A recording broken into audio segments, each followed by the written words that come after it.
how to use ultra-wide camera on your iPhone.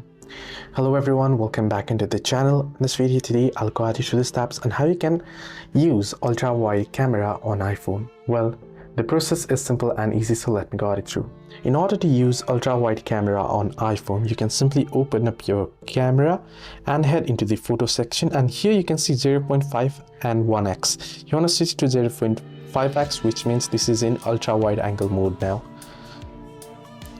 So however, you'll have to make sure that you're on the photo tab.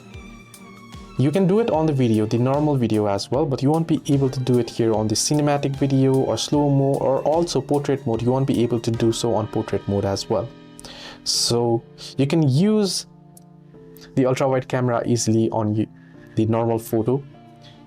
So to take the normal pictures. So this is how you can use ultra-wide camera on iPhone. Hope this video was helpful. Do like and subscribe, and do not forget to leave the comments down below as well.